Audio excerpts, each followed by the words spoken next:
Les amis, bonjour. Ravi de vous retrouver pour la paracha de la semaine. Paracha Acharemot.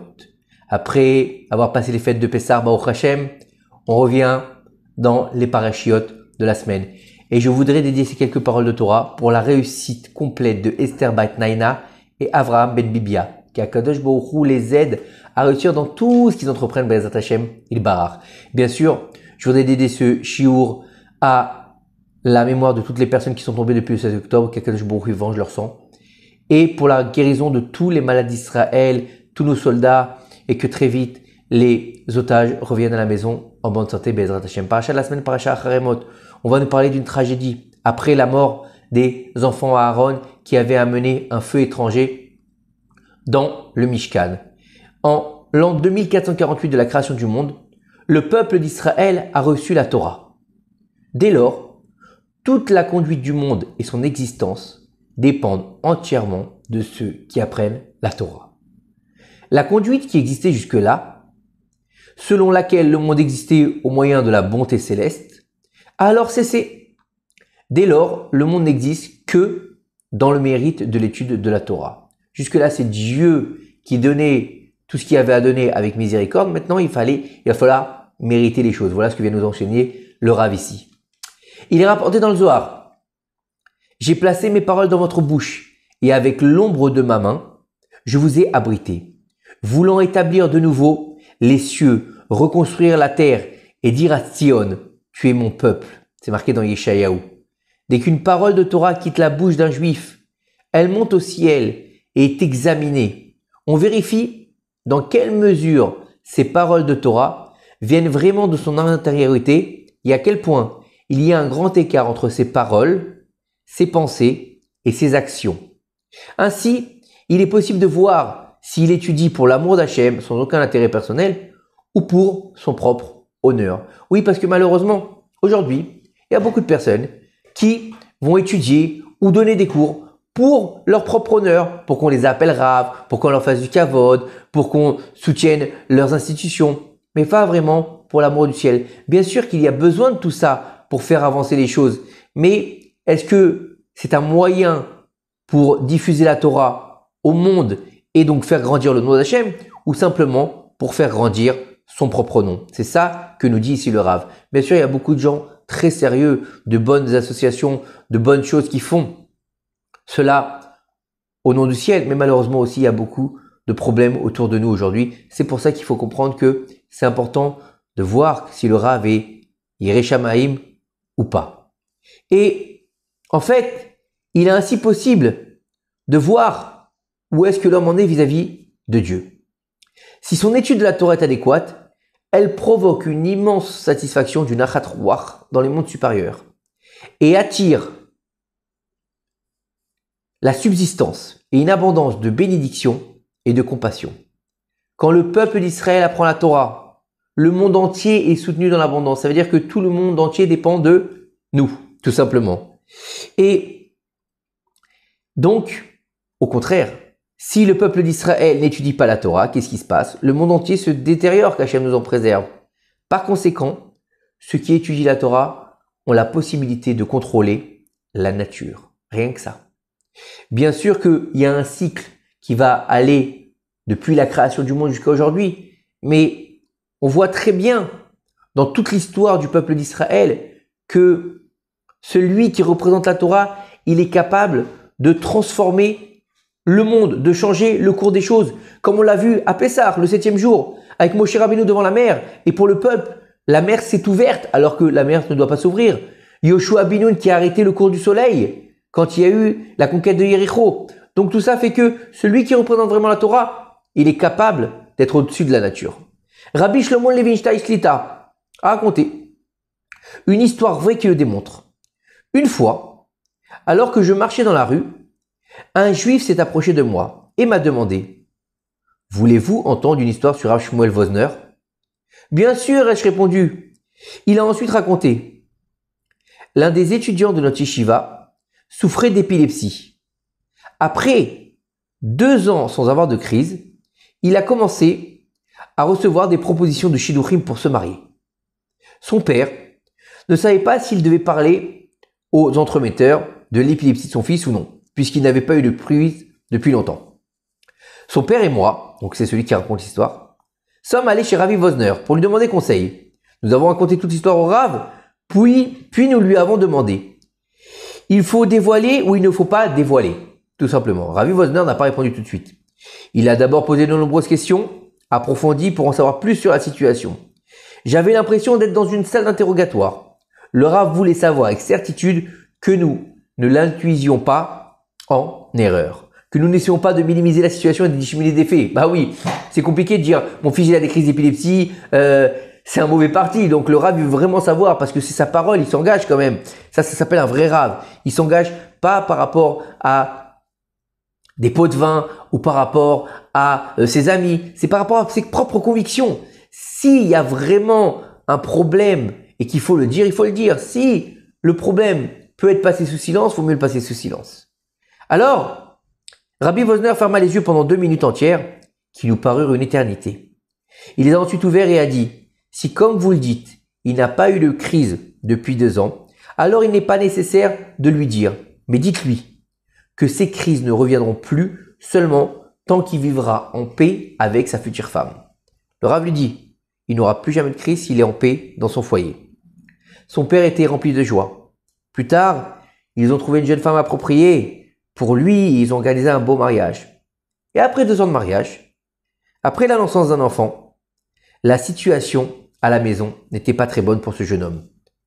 Dans un moment de tension, il s'est levé, il est parti, et il a eu une crise au milieu de la route. Après avoir entendu ce qui s'est passé, j'ai immédiatement appelé son père et je lui ai dit: souvenez-vous de ce que Rabbi Wosner a dit. Nous l'avons supplié de rentrer chez lui, de faire un véritable effort pour améliorer la paix dans sa maison. Mais cela n'a pas du tout trouvé grâce à ses yeux. Il nous a répondu en criant: pas question, je n'y tournais pas, j'en ai assez. Et qu'est-ce qui s'est passé? Son état s'est détérioré encore plus. Il a eu une crise après l'autre. 4 ans sans avoir aucune crise, puis soudainement des crises à répétition. Que s'est-il passé? La réponse est que Rabbi Wosner a dit que tant qu'il vivra en paix sans controverse, les crises ne reviendront pas. Peu de temps après, il a repris ses esprits. Il est rentré chez lui, auprès de sa femme et de son enfant. Il a vraiment fait de son mieux pour arranger les choses et vivre avec sa femme en paix. Et il a réussi. Plusieurs années ont passé et depuis le jour où il est retourné vivre dans le shalom, il n'a pas eu une seule crise. Vous vous rendez compte? Le tzaddik, il a dit une chose au-delà de la nature. Quelqu'un qui était épileptique, il n'y a pas moyen. Mais si il fait le shalom, il gardera sa maison. Et c'est ce qui s'est passé. Rabbi Nachman de Breslev Zichron Livracha a écrit que la marloquette, la discorde, est l'un des secrets de la création du monde. Car le monde a été créé à travers l'espace vide. Avant la création de la lumière, d'Hachem, était En Sof béni. Akadosh Baruch Hu était infini. Il n'y avait pas de place pour la création du monde. Ainsi, il lui était nécessaire, pour ainsi dire, de contracter la lumière de En Sof sur les côtés, laissant un espace vide. Et à l'intérieur de cet espace vide, il a créé tous les mondes. Et tous les mondes ont été créés par la parole d'Hachem. De cela, on va apprendre en fait que le Tzimtzum, c'est quoi le Tzimtzum? C'est la contraction. La contraction de la lumière divine pour laisser de la place, de l'espace vide pour pouvoir faire vivre la création. D'accord? Était nécessaire et que sans ce Tzimtzum, il n'y aurait pas eu de monde. Rabbi Nachman explique que cette contraction est l'aspect de la marloquette, de la discorde. En d'autres termes, lorsque 2 personnes ne sont pas d'accord, la différence entre leurs opinions provoque un espace vide entre elles. Et dans cet espace, elles peuvent parvenir à un accord. Depuis l'époque du don de la Torah, toute existence et subsistance du monde ne dépend que de 2 qui apprennent la Torah au nom du ciel. À chaque instant, ils recréent le monde entier. Vous vous rendez compte? On refait le monde en étudiant la Torah. Par conséquent, tout comme lors de la création du monde, il devait y avoir marloquette. Maintenant, il doit y avoir marloquette, donc une discorde, maval, au nom du ciel, entre les tzadikim. Ça veut dire qu'on ne doit pas être dans la discorde, se disputer. Il faut bien comprendre ces paroles-là. C'est pas qu'on doit être en train de se disputer avec sa femme, avec ses gosses, avec son patron, avec ses amis. Ah ouais, la Torah a marqué qu'il faut être dans la discorde. Pas du tout. C'est la discorde au nom du ciel, comme on le voit dans la Gemara. Ils sont toujours en marloquette. Ils sont toujours l'un contre l'autre en train de quoi? D'être en désaccord sur la halakha. Lui dit ça doit être comme ci, lui doit être comme ça, lui dit c'est pur, l'autre dit c'est impur. Mais ça, c'est une marloquette, les Shem Shamaim, comme la plus grande marloquette qui existe dans l'école de pensée juive qui s'appelle la marloquette entre l'école de Hillel et de Shammai. Et c'est marqué dans Pirkei Avot qu'on va bientôt commencer Bezrat Hashem à lire que une marloquette, les Shem Shamaim, elle va se maintenir. Une marloquette qui n'est pas les Shem Shamaim, elle va pas se maintenir. Qu'est-ce qu'une marloquette, les Shem Shamaim, au nom du ciel? C'est Hillel et Shammai. Qu'est-ce qu'une marloquette qui n'est pas au nom du ciel? C'est l'histoire de Korach et de son assemblée. Korach et son assemblée ont été punis, d'accord? Et ils ont été engloutis par la terre, alors que Hillel et Shammai, la halakha a été validée comme Hillel. Donc c'est tout. Rabbi Eliezer Shlomo Shik Zatzal écrit que chaque marloquette qui existe entre les tzadikim n'est due qu'à l'espace vide, car si tous les tzadikim avaient une même opinion, il n'y aurait pas de place pour la création du monde. Ce n'est que par la marloquette entre eux et à travers leur division que l'espace vide peut être créé, ressemblant au tzimtzum de la lumière divine, qui a été créé au moyen de la parole. Car les tzadikim créent à travers leurs mots. C'est pour cela que on voit que dans le judaïsme, il y a plusieurs courants, plusieurs écoles de pensée. Et c'est normal parce que ça permet de réfléchir, ça permet de donner une autre idée de la Torah, ça permet de transcender les paroles du divin au niveau humain, mais chacun en fonction de son affect, chacun en fonction de ce qu'il peut en comprendre. Un, il va comprendre par la chassidoute, l'autre, il va comprendre par la halakha, l'autre, il va comprendre par l'action, l'autre, il va comprendre par la réalisation. Donc, chacun, il doit avoir une façon de comprendre la Torah, bien sûr, à son niveau. On ne peut pas tous comprendre la Torah au même niveau. Pour cette raison, chacun doit faire très attention à ne pas interférer dans la marloquette entre les tzadikim, car leur attention n'est que pour la création du monde. Nous devons également souligner que tous les problèmes dont souffre le peuple d'Israël ne sont causés que par ces individus qui sont ignorants, qui interviennent entre les justes. Qu'est-ce qu'ils font? Ils allument le feu de la controverse.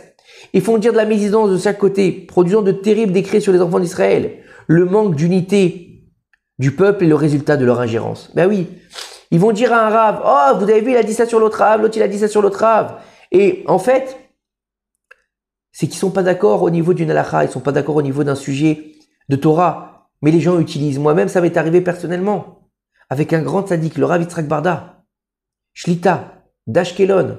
On m'a dit des choses sur lui. Oui, il a parlé sur le Rav Ovadia, il a fait ci, il a fait ça. Alors que ça n'avait rien à voir. C'était une marloquette, les Shem Shamaim entre eux, par rapport à des divergences d'opinion qu'ils avaient dans l'étude de la Torah. Et les gens se sont servis pour me faire croire qu'en fait, le Rav Yitzhak Barda, Shlita, faisait Chaz Veshalom de la médisance sur Rav Ovadia Zichron Livracha. Et grâce à Dieu, j'ai pu comprendre et j'ai pu aller m'excuser parce que j'avais cru à ça. Et Baruch Hashem, le tzaddik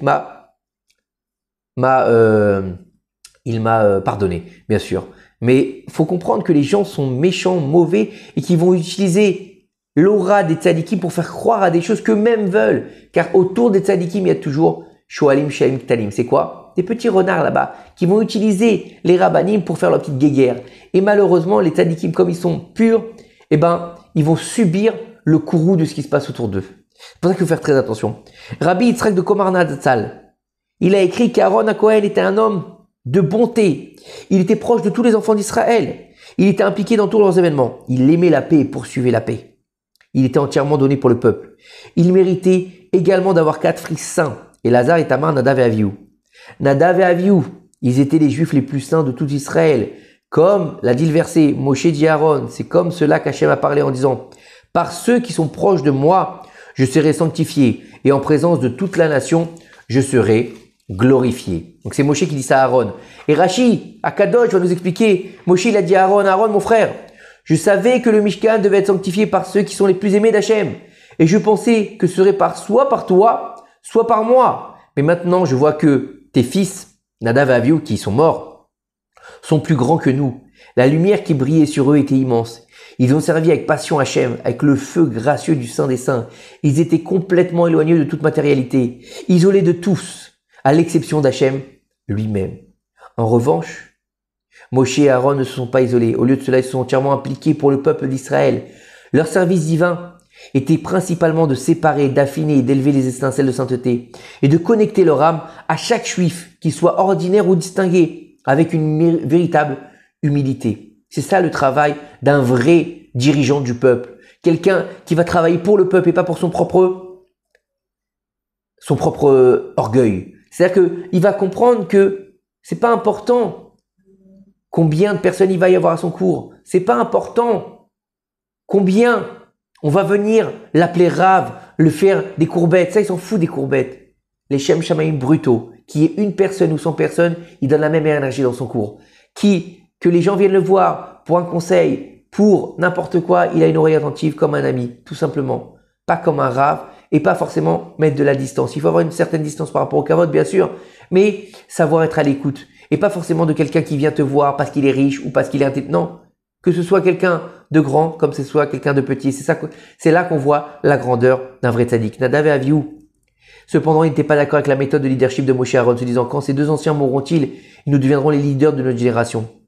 Même si leur désir était pour la gloire d'Hachem et que leur pouvoir était assez grand pour éradiquer toutes les clipotes et le mal dans le monde, afin d'apporter la rédemption complète dans le monde, parce qu'ils ne sont pas humiliés devant Moshe et Aaron, ils sont morts tragiquement.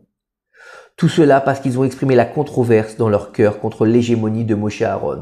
Et donc, s'ils sont levés contre le tzaddik de vérité, c'est ça qui les a poussés à la mort. Alors, il faut comprendre que le tzaddik, il a une place à part dans le peuple d'Israël. On voit bien avec le loulav et le hétrog. On voit bien que le hétrog, lui, il est à part et après on le met pour faire la bénédiction. Le tzaddik est à part. On ne peut pas être au même niveau que le tzaddik, de comprendre ses implications, de comprendre ce qu'il vit, le respecter. Et quand on voit une controverse, aller d'abord et voir ce qui se passe exactement, voir les tenants, les aboutissants. Et si on voit qu'il y a une controverse qui est établie, la moindre des choses, c'est de fermer sa bouche. Pourquoi? Pour éviter de rentrer dans un conflit. Pourquoi? Parce que des fois, lorsque les ailes se battent, les poussins ils restent dans le nid. Donc de comprendre que quand il y a une vraie controverse, les Shem Shamaim, reste à ta place. Ne rentre pas là-dedans et surtout, respecte la parole du tzaddik. Que ces quelques paroles de Torah nous amènent la venue du Mashiach Bimera Bemu Amen. Plus que jamais, aujourd'hui, on doit être fort, on doit avoir la Emouna, même si Pessah est passé, que Be'ezrat Hashem Yitbarach, on va être libéré très bientôt. Amen. Kene Ratzon. Shabbat Shalom Mevorach. À très bientôt.